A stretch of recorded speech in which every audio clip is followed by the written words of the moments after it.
Numerology అంటే ఏంటి, ఈ న్యూమరాలజీ మన మీద ఎలాంటి ప్రభావం చూపిస్తుంది అని చెప్పడానికి ఇది. ఇప్పుడు మీకు ఒక డౌట్ రావచ్చు, గత కొంతకాలంగా ఆస్ట్రాలజీ అన్నారు, మరి ఇప్పుడేమో న్యూమరాలజీ అంటున్నారు, ఏది కరెక్ట్, మరి రేపు ఇంకొకటి ఏదైనా వస్తుందా అనే ఒక కన్ఫ్యూజన్ కూడా మీలో ఉంటుంది. కానీ ఆస్ట్రాలజీ, దాని తర్వాత కేపీ ఆస్ట్రాలజీ అని ఇంకొకటి ఉందండి, చాలా మందికి మీకు తెలియకపోవచ్చు. దాని తర్వాత ఈ న్యూమరాలజీ. ఈ మూడు వేరు కాదండి, ఈ మూడు ఒకటే. ఇందులో ఆస్ట్రాలజీ ఎన్నిటికీ పునాది. ఆస్ట్రాలజీలో ఉన్న ప్రతి అంశం కూడా 100% కరెక్ట్ అండి. దాని ఎక్స్టెన్షన్ కేపీ ఆస్ట్రాలజీ, దాని ఎక్స్టెన్షన్ న్యూమరాలజీ. ఎందుకు ఎక్స్టెన్షన్ చేయాల్సి వచ్చింది అని మనం ఒకసారి కనుక ఆలోచించినట్లయితే, ఇప్పుడు ఆస్ట్రాలజీని చూసుకున్నట్లయితే ఎంతో కాలంగా ఆస్ట్రాలజీలో మనం మూడు విధానాల్లో మన గురించి ప్రిడిక్షన్ చేయడం జరుగుతుంది. అది ఒకటి, మనం జన్మించినప్పుడు ఆ జన్మించిన లగ్నం వచ్చేసి ఏ రాశిలో ఉంది, ఏ నక్షత్రంలో ఉంది, ఏ నక్షత్ర పాదంలో ఉంది అని చూసి మాత్రమే మనం ప్రిడిక్షన్ చేయడం జరుగుతుంది. ఓకే, ఇది స్టార్టింగ్ లో చాలా అవసరమైంది, కొంతకాలంగా దీనిలో బాగా జరుగుతూనే వస్తుంది. అయితే ఫలితాలు 50-50గా ఉంటున్నాయి. కారణం ఏంటో ఒకసారి మనం చూసినట్లయితే, ఇప్పుడు రాశి చక్రం అంతా కూడా ఒక సైంటిఫిక్ వే అండి. అది రాశి చక్రం అనేది ఒక సైన్స్. మనం ఖగోళంలో టెలిస్కోప్ తో ఒక బాబు పుట్టినప్పుడు గమనిస్తే ఆ విధంగా చతురస్రాకారంలో ఒక రాసులుగా ఉండటం జరుగుతుంది. దాన్నే రాశి చక్రంగా మన పూర్వీకులు ఎంతో కష్టపడి దాన్ని అలా డిసైడ్ చేశారనమాట. అంతేగాని ఇది ఒక మతానికి చెందింది కాదండి, ఇది సైన్స్. కాబట్టి ఇప్పుడు ఒక వ్యక్తి పుట్టిన వెంటనే ఆ యొక్క లగ్నం ఏ రాశిలో, ఏ నక్షత్రంలో, ఏ నక్షత్ర పాదంలో ఉందో ఆ నక్షత్ర పాదం ప్రకారం పేరు పెట్టడం, ఆ అక్షరం మొదటి అక్షరం డిసైడ్ చేయటం, అలాగే ఆ నక్షత్రంలో పాదంలో పుట్టాడు కాబట్టి ఎలా ఉంటుందో ఏందో చెప్పడం, ఇదంతా కరెక్టేనండి. అయితే దీనిలో ఫలితాలు 50-50గా రావడం జరుగుతుంది. కారణం ఏంటంటే, మనకి రాశిచక్రం మొత్తం కూడా ఒక సర్కిల్ అండి, వృత్తం. అంటే టోటల్ గా మనకి 360 డిగ్రీస్ యాంగిల్ ఉంటుంది. అందులో 12 రాసులుగా నిర్ణయించడం జరిగింది. కాబట్టి ఆ 12 రాసులకి 360 డిగ్రీస్ ని పంచితే ఒక్కొక్క రాశికి వచ్చేసి మనకి 30 డిగ్రీస్ ఉంటుంది. ఇప్పుడు ఒక వ్యక్తి జన్మించినప్పుడు ఒక రాశిలో లగ్నం ప్రయాణం చేయాలంటే 30 డిగ్రీస్ ప్రయాణం చేయాలండి. అంటే మన టైంలో మినిమం 2 అవర్స్, 2 గంటలు ప్రయాణం చేయాలి. అలాగే ఒక నక్షత్రంలో ప్రయాణం చేయాలంటే 13 నిమిషాలు ప్రయాణం చేయాలి. అలాగే ఒక నక్షత్ర పాదంలో ప్రయాణం చేయాలంటే 6 నిమిషాలు చేయాలి ప్రయాణం. ఇప్పుడు ఒక వ్యక్తి జన్మించినప్పుడు ఆ నక్షత్ర పాదంలో 6 నిమిషాలు చిన్నగా గ్రహం ఇలా చెలిస్తూ ఉన్నప్పుడు కొన్ని లక్షల మంది ఈ భూమి మీద పుట్టడం జరుగుతుంది. కాబట్టి ఈ కొన్ని లక్షల మందికి ఒకే అక్షరంతో పెట్టడం అనే దానివల్ల ఏమవుతుందంటే పరిపూర్ణమైన రిజల్ట్ రావడం లేదు.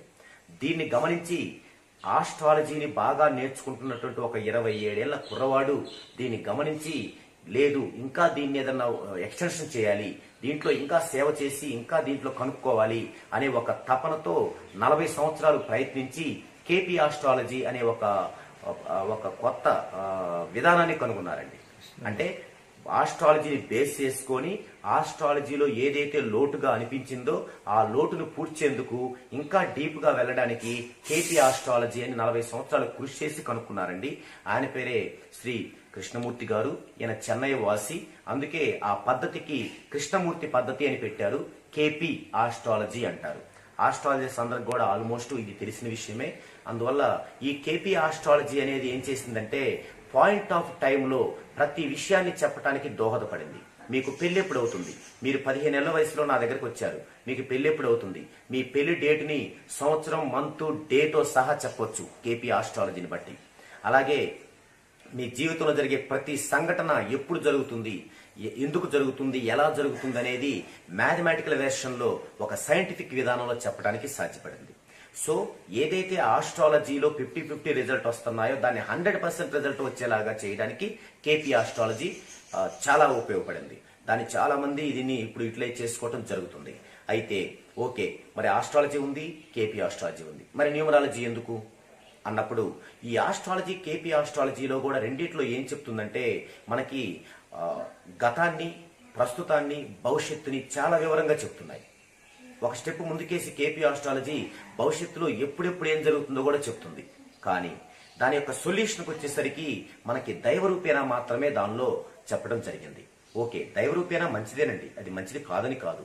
అయితే దైవరూపేణ చేసేటప్పుడు అది చేసే వ్యక్తులు కూడా చాలా బలంగా, చాలా అంకిత భావంతో చేయాలి. అయితే దాదాపుగా ఎక్కువ మంది ఇప్పుడు అలా చేయట్లేదండి. దయచేసి అందరినీ అనటం లేదు, ఎక్కువ మంది అలా చేయట్లేదు కాబట్టి మనకు రిజల్ట్ రావటం లేదు. చేయటం లేదంటే వాళ్ళు సబ్జెక్టు నేర్చుకోకుండా ఒక సబ్జెక్ట్ ఒక చోట ఆగిపోయి వాళ్ళకి తెలిసిందే చేయటం వల్ల మనకి ఆ యొక్క రిజల్ట్ రావటం లేదు. కాబట్టి అలా దైవరూపేణా కాకుండా, ఒకవేళ దైవరూపేణా చేసుకున్నా కూడా ఇంకా మనమే చేసుకొని దాన్ని మనమే చేసుకొని ఎవరో చేయటం కంటే మనమే చేసుకుంటే ఎలా ఉంటుంది రెమెడీ అన్న ఆలోచన నుంచి పుట్టిందే న్యూమరాలజీ అండి. అయితే ఇది కొత్తగా పుట్టింది కాదండి. ఎప్పుడో 400 ఏళ్ల క్రితం కపిల మహర్షి గారు, మన ఇండియన్ కపిల మహర్షి గారు ఈ యొక్క న్యూమరాలజీని కనుగొనడం జరిగింది. చాలా చాలా కారణాల వల్ల అప్పట్లో దాన్ని ఆపటం, కొంతకాలం ఆపేశారు మన మహర్షులు.